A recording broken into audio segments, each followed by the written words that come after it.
Qu'est-ce que la Journée nationale de la résilience ? La journée du 13 octobre, c'est une journée presque internationale puisqu'elle est portée par l'Organisation des Nations Unies et qui a pour but d'acculturer à la prévention du risque des catastrophes naturelles et industrielles, enjeu extrêmement important dans le monde que l'on connaît. Que représente cette journée nationale ?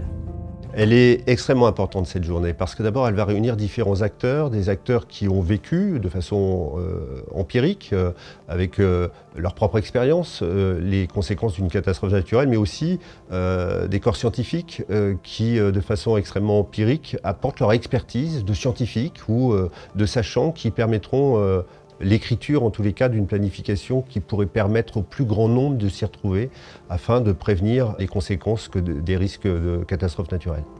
Qu'avez-vous prévu sur votre commune à cette occasion ? En fait, on a déjà prévu plein de choses. C'est-à-dire que l'Aiguillon-la Presqu'île, qui est la réunion de La Faute-sur-Mer et de l'Aiguillon-sur-Mer, les deux communes qui ont pratiquement le plus souffert de la catastrophe Xynthia, eh bien, j'ai décidé à l'époque d'offrir le territoire pour l'organisation de cette fameuse journée du 13 octobre. Toute la population est au courant, toute la population en tous les cas est actrice. On a à la fois des gens qui vont être spectateurs de cette journée, mais d'autres qui vont expliquer comment ils sont acteurs au quotidien, à la fois de la résilience, mais aussi de la sécurité, de la vigilance et de la mise en œuvre éventuelle d'un plan communal de sauvegarde, puisque je crois qu'on a un des plans communaux de sauvegarde les plus pratiqués en tous les cas de France. Un plan communal de sauvegarde, c'est une sorte de grand cahier des charges qui nous explique ce qu'on doit faire en cas de catastrophe et en cas de crise. On essaie de faire au mieux dans l'anticipation. Pourquoi faut-il agir maintenant ?